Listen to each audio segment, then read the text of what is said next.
내가 누려왔던 모든 것들이,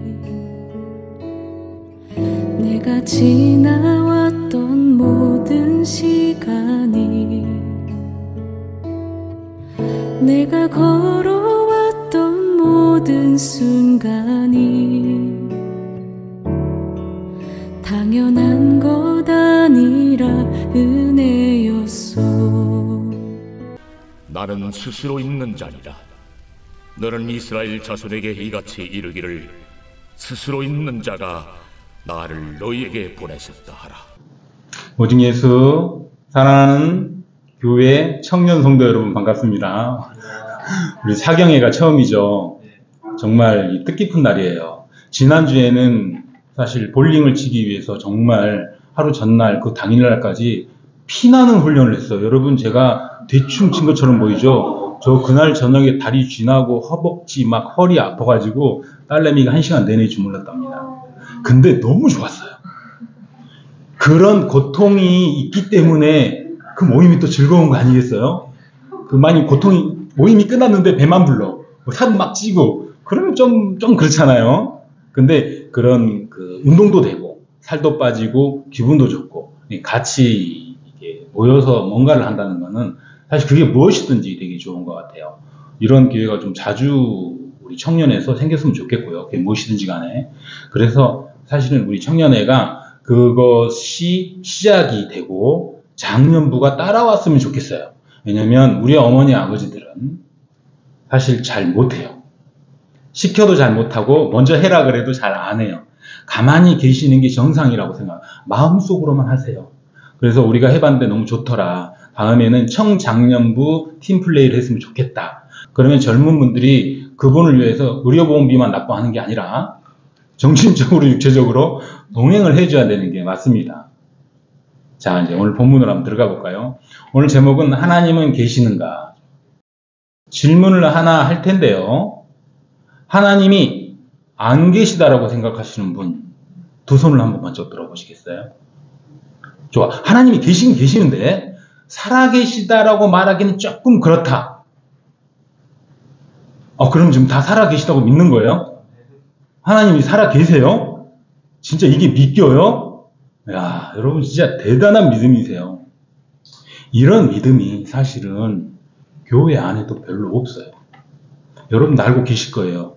한국 기독교의 특별히 청년층의 그 믿음의 깊이라는 게 얼마나 부족한지. 믿음이라는 것은 아주 간단합니다. 믿음의 깊이가 어느 정도인지를 알아보려면 환란이 한번 들이치면 끝나요. 내가 참을 수 없는 고통이 와버리면 믿음은 그냥 부서집니다. 먼지처럼 날아가 버려요. 잡고 있을 수가 없어요. 왜냐하면 먼지는 내 손에서 빠져나가 버리니까. 그게 우리나라의 믿음이에요. 사실 어떤 순교적 믿음을 우리한테 요구할 수가 없는 게 우리나라가 너무 사회적으로, 산업적으로, 종교적으로 급발진을 하면서 믿음의 깊이는 없고 확장만 늘어나 있는 상태예요. 그래서 교회의 크기만 부흥으로 나타났습니다. 그래서 실질적으로 여러분이나 저나 그 믿음의 환란에 대응할 만한 대체 제한이 없는 상태에서 현재 신앙생활을 하고 있는 게 맞아요. 그렇기 때문에 우리가 기도를 하는 거예요. 제발 환란이 우리한테 오지 않고 지나가기를 바랍니다. 우리가 못 버틸 것 같으니까. 하나님은 살아계십니다. 살아계시기 때문에 우리가 이 자리에 있어야 되는 거예요. 우리가 이 자리에 있는 게 하나님이 살아계시지 않는다면 얼마나 무의미한 일이 되겠습니까? 오늘 아까 예배를 드리는데 마음속으로 이런 울림이 있더라고요. 네가 나를 사랑하느냐? 하나님 왜 갑자기 오늘 설교인데 지금 주제하고 전혀 다르게 그런 얘기를 하십니까? 나는 너를 사랑한다 그러는 거예요. 막 눈물이 너무 많은 거예요. 주제랑 아무 관계없는데 괜히 나와가지고 난 너를 사랑한다 그러는 거예요. 얼마나 감사한지. 제가 무엇을 하든지 무엇을 못하든지 하나님은 나를 사랑하고 있구나. 그 하나님을 오늘 말씀을 통해서 한번 나눠보고자 합니다. 여러분, 우리가 하나님을 선택했을까요? 하나님이 우리를 선택했을까요? 조금 애매하긴 하죠. 사실 답은 쉬운데 말하기가 좀 그래요. 자, 여러분 중에 여러분이 하나님을 선택한 분 계세요? 그건 아니죠. 하나님이 우리를 선택해서 창조 이래로 하나님이 우리를 선택했습니다. 자, 내 아버지가 있어요. 내 부모님이 있어요. 그러면 그가 너의 부모님이라는 것을 우리한테 선택과 증거를 강요하면 돼요, 안 돼요? 안 되죠. 내가 내 부모를 선택하지 않았잖아요. 그럼 이분이 나의 부모라는 것을 내가 증거할 이유가 없어요. 증거할 수가 없습니다. 하나님이 우리를 선택했고 부모가 우리를 선택해서 사랑으로 필요에 의해서 이 땅에 존재하게 된 거예요. 그러면 우리에 대한 존재는 누가 증거해야 되죠? 하나님이 증거해야 돼요. 부모가 나를 증거해야 돼요. 이가 내 자녀다라고 증거해야 맞는 거지 내가 어떻게 부모를 증거합니까? 물론 DNA 검사나 호적을 띄면 당연히 나오겠지만 그거보다 더 확실한 거, 그 과학적인 증거를 제시하지 않아도 확실한 거, 이가 내 자녀다라고 하면 그 한마디로 모든 것이 끝나는 거예요. 즉 우리가 하나님을 증거한다는 것은 지금 이 자리에서 뭔가를 해보고자 하는 건데 되게 우스운 거예요. 어떻게 피조물이 창조주를 증거하겠습니까? 불가능해요. 그래서 어떻게 되냐? 인간의 선택과 증거는 우리끼리는 충분히 가능해요. 그렇지만 그 안에 대상이 하나님이 된다 그러면 사실은 불가능이 돼버린 겁니다. 그래서 그럼 어떻게 해야 돼요? 하나님의 선택과 하나님의 증거가 우리한테 와야 되는 거예요. 자, 우리는 오늘 이 시간을 통해서 하나님이 우리를 어떻게 증거하는지를 보려고 하는 거지 우리가 하나님을 어떻게 증거하려고 하는 것은 아니에요. 자, 이제 넘어가 볼까요? 요즘에 그 창조과학회라는 거 혹시 들어보신 적 있어요? 저는 한 20년 전에 들어본 것 같아요. 교회 생활하면서 창조과학회라는 데가 이제 미국에서 시작을 해서 한국으로 20, 30년 전에 넘어왔다고 하는데 이분들은 기독교인들이에요. 그런데 창조론을 과학으로 증명해 보겠다. 근데 이분들이 주로 하는 열심이 뭐냐면은 바로 찰스 다윈이 1859년에 종의 기원을 발표한 그것을 부정하는 거예요. 여러분, 종의 기원, 진화론이 지금 현재 긍정으로 살아있습니까? 아니면 부정되어 있습니까? 혹시 아시는 분 계세요? 여전히 진화론은 믿을 만한, 종교적으로 말고 학술적으로 믿을 만한 논리다. 아니다, 잘못됐다. 우리가 모르고 있는 진실이 하나 있어요.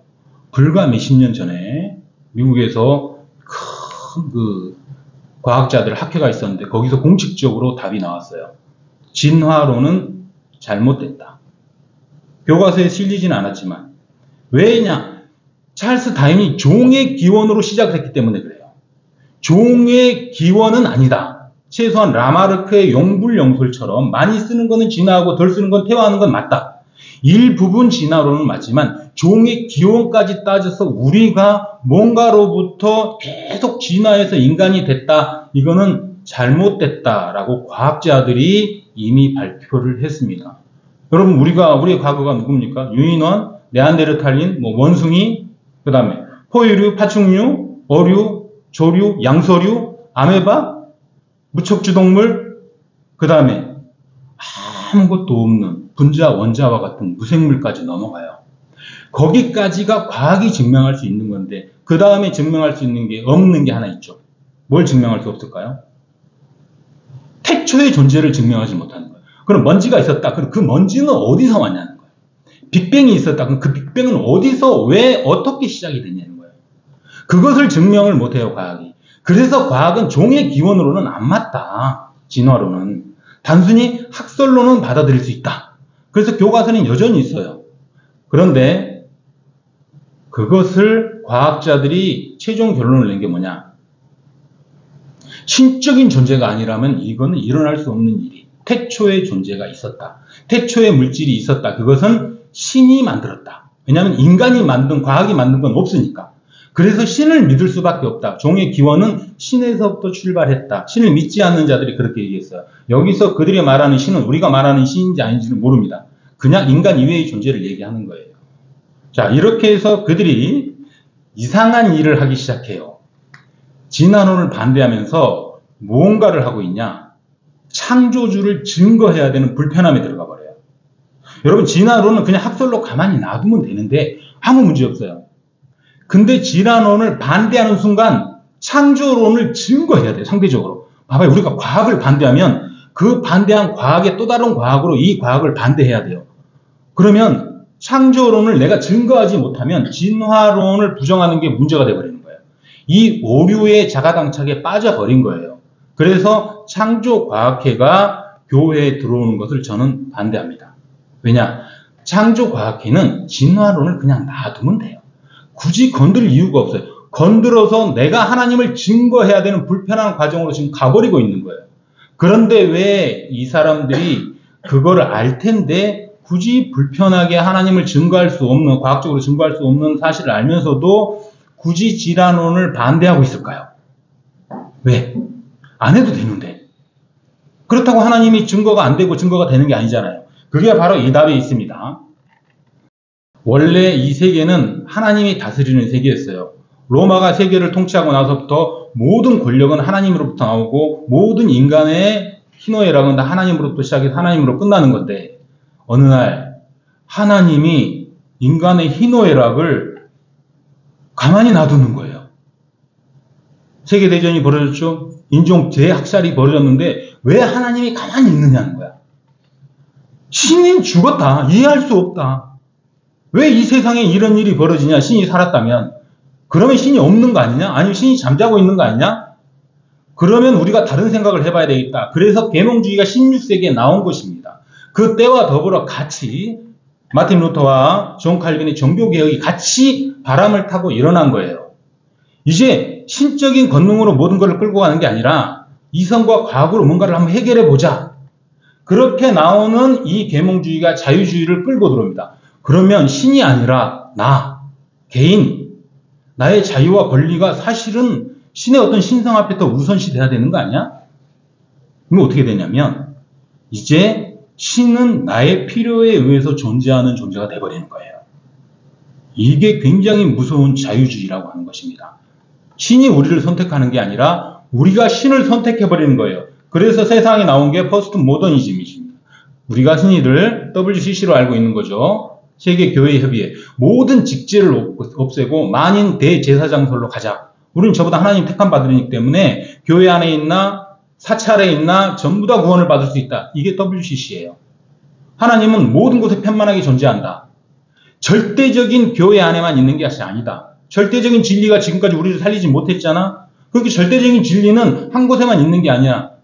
우리가 생각할 수도 있고 우리가 생각하지 않은 장소일 수도 있어. 이렇게 사회가 어떤 문화와 흐름이, 기조가, 이론이 한쪽으로 흐르기 시작하는 거예요. 이러다 보니 창조과학에서 더 이상 놔두면 안 되겠다. 우리라도 나서서 뭔가를 증거해야 되겠다. 라고 해서 진화론을 반대하기 시작한 거예요. 그러고 나서 어떻게 됐습니까? 이제 그들이 피조물이 창조주를 증거해야 되는 오류에 딱 걸려 있어요. 그 상태에서 멈춰 있습니다. 자, 우리는 그럼 이 시간에 뭘 증거해야 되죠? 연진자매, 우리는 지금 이 시간에 누구를 증거하러 왔죠? 하나님을 증거하러 왔죠. 근데 우리가 하나님을 증거할 수 없다 그랬죠? 그러면 누가 우리를 증거해야 된다 그랬죠? 하나님이 우리를 증거하면 돼요. 그래서 우리는 오늘 하나님이 우리를 증거하는 자료를 찾아볼 거예요. 사실 우리가 하는 이것도 창조과학회가 하는 일과 별반 다름이 없어요. 따지고 보면. 그렇지만 우리가 주체, 내가 주체가 되는 것이 아니라 하나님이 주체가 돼서 주어가 하나님으로 간다면 그 나머지 일들은 다른 해석이 가능해요. 그래서 이제 하나님을 바라보는 곳으로 갈 것입니다. 자, 하나님의 자기 증거, 에고 에이미. 신약에서 굉장히 많이 나오죠. 나는 선한 목자다. 나는 양의 문이다. 나는 길이요 진리요 생명이다. 나로 말미암아 아버지께로 갈 자가 없다. 요렇게 한 말이 헬라어로 에고에이미, 한국말로 풀이하면 나는 이다입니다. 바로 오늘의 본문이에요. 자, 우리 한번 다 같이 읽어볼까요? 하나님이 모세에게 이르시되 나는 스스로 있는 자이니라. 또 이르시되 너는 이스라엘 자손에게 이같이 이르기를 스스로 있는 자가 나를 너희에게 보내셨다 하라. 아멘. 자, 하나님의 자기 증거 1이라고 돼 있죠. 이게 바로 하나님이 내가 태초에 처음이자 마지막으로 있는 자다라는 것을 당신이 당신을 증거하고 있는 거예요. 이제 우리가 하나님을 증거하는 게 아닙니다. 그 다음에는 하나님이 또 다른 증거를 하는데 나는 온 세상의 유일신이다. 신은 나 하나밖에 없다. 여러분, 우리가 세상에 살면서 하나님 이외에 다른 신이 있다고 믿죠. 그거를 우리가 섬기면 우상이라고 보고 있죠. 근데 사실은 유일신이란 단어 안에는 세상에 신은 없다가 포함되어 있는 거예요. 하나님만 신이다가 들어가 있는 건데 자꾸 우리가 하나님 이외에 다른 걸 신으로 만들어서 섬기니까 그것은 신이 아니야. 나 이외에는 유일한 신이 없어. 라고 하나님이 말도 안 되는 이상한 문구를 들어다가 얘기하고 있는 거예요. 당신이 유일신이라면서 세상의 신을 인정하는 듯한 이상한 상황이 돼버리는 거예요. 자, 이사야 44장 6절 한번 읽어보겠습니다. 이스라엘의 왕인 여호와, 이스라엘의 구원자인 만군의 여호와가 이같이 말하노나 나는 처음이요 나는 마지막이라 나 이외에 다른 신이 없느니라.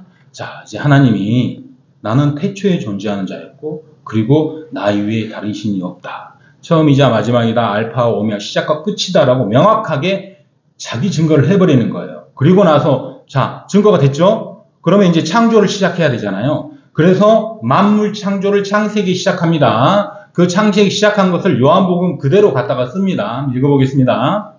만물이 그로 말미암아 지은 바 되었으니 지은 것이 하나도 그가 없이는 된 것이 없느니라. 자, 여기서는 말씀이 지은 거예요. 예수님을 얘기하는 거고 삼위일체 하나님을 얘기하는 겁니다. 이제 이분이 자기 증거로 만물 창조까지 넘어갔어요. 자, 하나님의 자기 증거 네 번째. 이제 만물을 창조했으면 점점점 줄어듭니다. 지구 창조로 내려갔고요. 읽어보겠습니다. 욥기 그는 북쪽을 허공에 펴시며 땅을 아무것도 없는 곳에 매다시며. 여기서 그야말로 우리는 충격적인 사실을 알게 되는, 이미 알고 있겠지만 한 번 더 욥기 때 하나님이 저런 얘기했어요. 저게 무슨 얘기냐면 이 우주에 아무것도 없는 혼돈의 공간 우주에 지구를 만들어서 딱 매달았다. 사실 지구가 이 우주에 지금 떠 있잖아요. 저렇게 보면은 상당히 과학적입니다. 성경이. 여러분, 우리가 살고 있는 게 태양계죠. 태양계는 별이 몇 개 안 돼요. 그런데 그 태양계를 크게 포괄하고 있는 게 은하계죠. 자, 화면에 보시면 은하계는 몇 개의 별로 돼 있다 그러죠? 지구를 하나의 별로 본 거예요. 2,000억 개의 별이 있답니다. 은하계가. 그리고 그 직경, 이쪽 끝에서 이쪽 끝까지 가장 가까운 거리로 갔을 때 12만 광년. 이 빛의 속도가 광속이라는 게 지구 7바퀴 반이랍니다. 즉, 우리가 이 은하계를 한번 가로지르려면 지구 7바퀴 반의 속도로 1초에 12만 년을 계속 달려야 되는 거예요. 그러니까 우리는 달릴 필요가 없겠죠. 그냥 과학자들이 해놓은 걸 보면 됩니다. 그런데 더더욱 대단한 거는 은하계가 1,000억 개가 있으면 우리가 알 수 있는 관측된 우주가 나온답니다. 1,000억 개의 은하계. 그러니까 뭐 우리 두뇌로는 상상할 수가 없죠. 그것도 관측된 것만. 관측되지 않은 은하에 넘어 우주에 넘어 있는 뭔가 있을지 아무도 몰라요. 거기는 직경이 280억 광년. 이건 뭐 도대체 우리가 증거해야 될 이유가 하나도 없죠. 이렇게 하나님이 이 엄청난 일을 창조했다는 거예요. 우리는 그것만 알면 되는 것입니다. 그리고 나서 우리 흔히 또 많이 하는 거 바다의 한계. 여러분, 바다에 파도가 이렇게 밀려오잖아요. 백사장에 멈추고 육지로 넘어오지 않습니다. 이걸 어떻게 증거할 수 있죠? 뭐 중력, 만유인력 여러 가지 이유를 댈 수 있어요. 근데 성경에서는 그냥 얘기합니다. 내가 했다. 자, 한번 읽어볼까요? 바다가 그 모태에서 터져 나올 때 문으로 그것을 가둔 자가 누구냐? 그때 내가 구름으로 그것을 만들고 흑암으로 그 강보를 만들고 한계를 정하여 문빗장을 지르고 이르기를 내가 여기까지 오고 더 넘어가지 못하리니 내 높은 파도가 여기서 그칠지니라 하였노라. 자, 하나님이 이제 점점점 당신의 어떤 증거 줄여가고 있습니다. 우주에서 지구로, 바다로. 이제 가장 중요한 인간 창조 한번 읽어보겠습니다. 내 이름으로 불려지는 모든 자, 곧 내가 내 영광을 위하여 창조한 자를 오게 하라. 그를 내가 지었고 내가 그를 만들었느니라. 이제 완전히 하나님의 증거가 끝났어요. 스스로 계신 분이 유일하신 분이 온 우주를 창조했고 지구를 창조했고 그리고 인간을 창조했다라고 하나님이 우리를 증거해버린 거예요. 우리가 하나님을 증거할 수 없었는데 이로써 하나님도 증거되고 우리도 증거되고 세상 만물이 증거가 돼버린 거예요. 이거 하나로만으로도. 자, 그러면 하나님을 나는 못 믿겠어요. 하나님이 저렇게 말을 했다 그래서 내가 믿어야 됩니까? 여기까지 갈 수 있어요. 그래서 하나님이 마지막으로 이것을 성경이라는 기록된 책에 나옵니다. 만들어 놓습니다. 자, 읽어보겠습니다. 모든 성경은 하나님의 감동으로 낸 것으로 교훈과 책망과 바르게 함과 의로 교육하기에 유익하니. 자, 하나님이 이제 내 모든 진실을 성경책에 담아놨다. 그러니까 너희들이 시각적으로, 가시적으로, 현상학적으로 보지는 못했지만 너희들이 역사책을 볼 때 믿지 않느냐. 그것처럼 이 성경책을 보면서 나의 역사를 믿어라라고 성경책에 해놓은 거예요. 그런데 성경책을 쓴 대필자라고 얘기합니다. 보통 기자라고 얘기를 하는데 하나님이 영감을 주셔서 감동으로 주셔서 내가 대신 썼다. 그래서 대필자라고 얘기합니다. 이분들의 시대적 상황에 따라서 다 달라요. 개인의 성향, 받은 교육, 그 다음에 성격에 따라서 어떤 문어체적인 기법이라든지 텍스트의 선정이 다릅니다. 그래서 표현의 방법의 차이가 있지 그것이 다르다 맞다 약간의 차이점을 가지고 하나님은 왜 여기서 이런 말을 했고 왜 저기서 저런 말을 했냐 그것은 따질 게 아니에요. 큰 그림을 우리가 보는 이 상황입니다. 그래서 이렇게 갔는데 마지막 질문. 그럼 성경은 어떻게 믿어요? 아니 하나님도 못 믿겠고 성경도 못 믿겠는데 거기에 진실이 담겨있는들 그게 나를 어떻게 흔들 수가 있습니까? 흔들 수가 없지 않습니까? 다른 것을 주세요. 포스트 모더니즘이 지금 이렇게 얘기를 하고 있는 거예요. 뭔가 더 확실한 것을 주세요. 그래서 우리는 2단계로 넘어갑니다.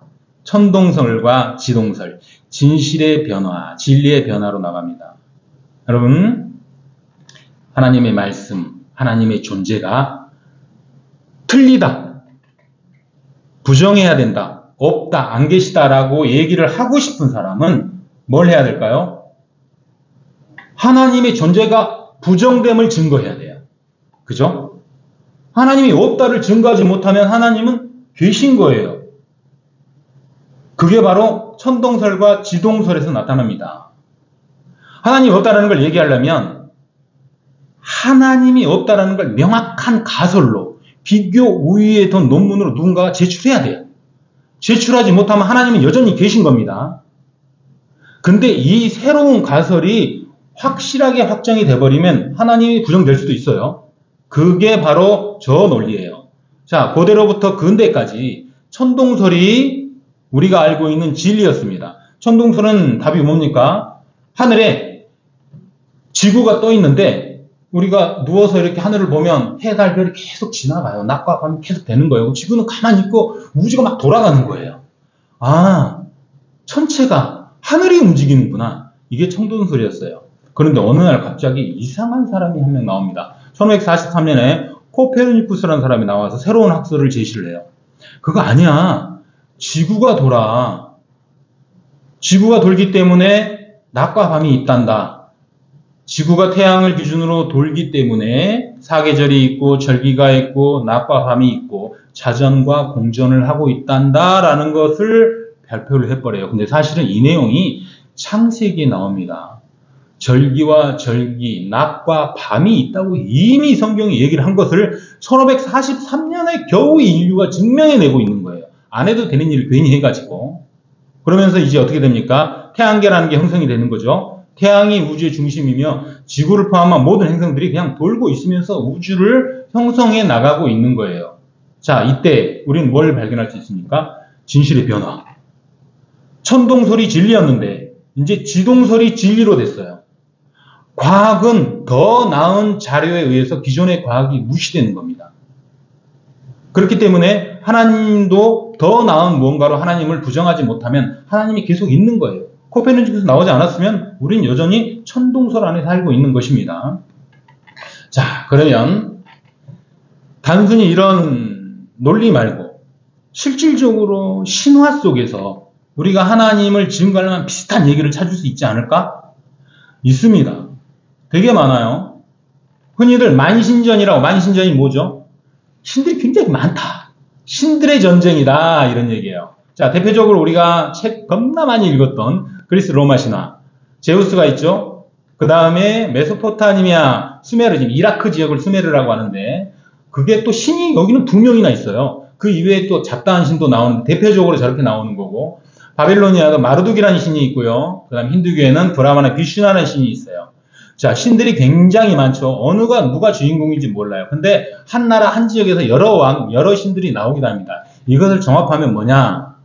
신들은 창조를 하고, 그리고 창조한 가운데서 신들과 신들끼리 싸우면서 그 전쟁에서 승리하고 통치하고 다시 마음에 안 드는 파괴하고 재창조하는 이런 다신교적 세계관을 이들이 가지고 있었던 거예요. 그래서 하나님이 그 자세한 창조의 섭리하고는 비교 자체가 안 될 정도로 그냥 설화로 남아있는 것 뿐이에요. 그러니까 비교 위에서 새로운 가설로 채택될 수가 없어요. 있기는 있지만 그건 그냥 무시해도 됩니다. 그러면 이제 우리는 뭘 해야 될까요? 그냥 모든 자료에 의해서 하나님이 부정되지 않죠. 그럼 하나님을 믿으면 돼요. 그런데 그냥 믿기에는 하나님이 너무 위대해요. 말할 수 없을 만큼. 그래서 그 위대한 내용을 이제 하나하나 비교를 해보려고 합니다.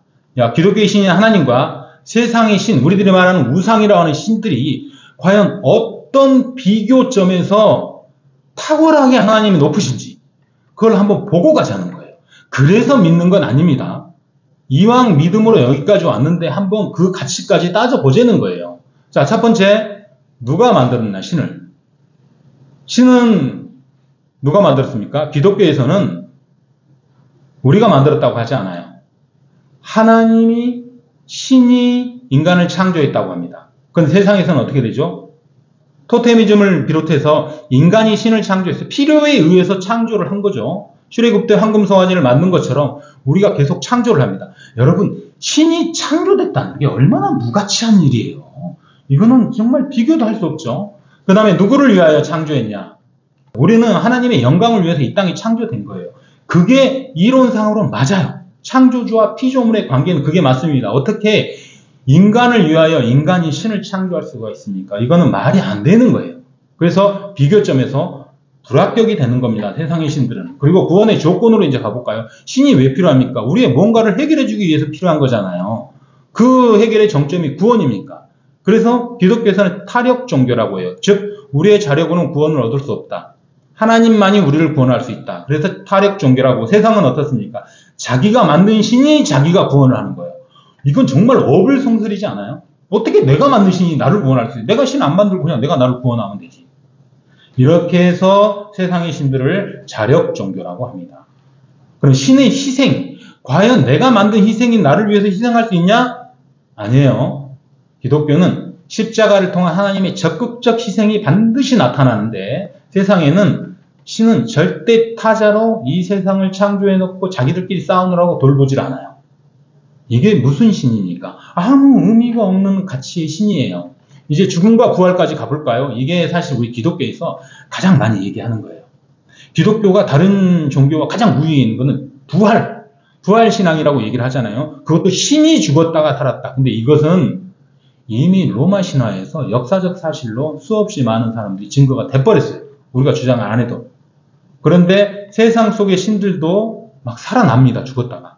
근데 그건 신화 속에서 끝나요. 어떤 증거 자료도 없고 살아난 이후에 이 세상과 하나 되는 행위를 한 게 하나도 없어요. 그냥 이야기로 끝났습니다. 그러면 이제 마지막으로 그 신이 지금도 계시는가? 우리 다 알고 있죠. 하나님은 살아계시고 지금도 계시고 앞으로도 영원히 계실 거예요. 근데 세상의 신들은 솔직히 모르겠어요. 몰라요, 그냥. 옛날에 있었다고 했는데 지금 있는지 모르겠고 지금이 있을지도 모르는데 앞으로 또 있었다고 말할 수도 없는 그냥 우리가 가치를 매길 수 없는 그런 신이에요. 자, 그러면 지금도 살아계신다는 또 어떻게 알아볼까요? 이걸 알아보기 위해서 우리는 이미 알고 있지만 하나님의 자기 증거로 다시 들어가 보자고요. 자, 영원히 함께 계시는 하나님. 자, 마태복음 한번 읽어볼게요. 내가 세상 끝날까지 너희와 항상 함께 있으리라. 자, 하나님이 자기 증거를 하고 있어요. 그리고 요한복음 또 다른 보혜사를 너희에게 주사 영원토록 너희와 함께 있게 하리니. 자, 앞에는 예수님이 얘기했고 두 번째는 성령님이 얘기했어요. 삼위일체가 지금 자기 증거를 하고 있는 것입니다. 그리고 마지막으로 내가 결코 너희를 버리지 아니하고 너희를 떠나지 아니하리라 하셨느니라. 자, 이로써 하나님이 영원히 우리와 함께 계신다고 이제 성경적인 증거가 끝나버리는 거예요. 그러면 우리는 이런 기준을 갖고 하나님을 믿습니까? 우리 이걸로 하나님을 믿는 거 아니라고 얘기했죠. 자, 믿음의 기준은 무엇입니까? 과학적인 근거, 성경적인 자료, 사실 그것마저도 필요 없어요. 왜냐하면 성경에서 얘기하고 있는 길을 따라가면 명확하게 답이 나와요. 어떤 게 믿음의 기준이냐? 자, 히브리서 11장 1절에서 3절이 믿음의 기준입니다. 자, 마지막 성구예요. 다 같이 한 목소리로 읽어보겠습니다. 믿음은 바라는 것들의 실상이요 보이지 않는 것들의 증거니 선진들이 이로써 증거를 얻었느니라. 믿음으로 모든 세계가 하나님의 말씀으로 지어진 줄을 우리가 아나니 보이는 것은 나타난 것으로 말미암아 된 것이 아니니라. 자, 성경이 이렇게 얘기하고 있습니다. 눈에 보이는 것을 믿으려고 하지 마라. 너희 안에 믿음이 있다면 그 믿음으로 이미 눈에 보이는 것이다.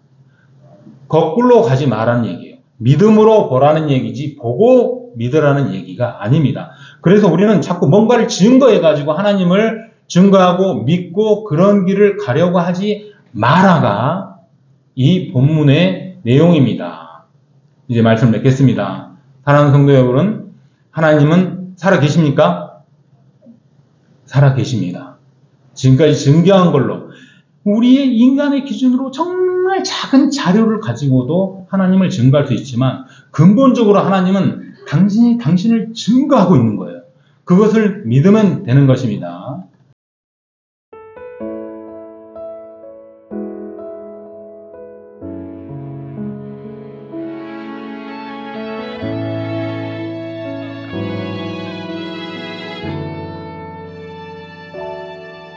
내가 누려왔던 모든 것들이 내가 지나왔던 모든 시간이 내가 걸어왔던 모든 순간이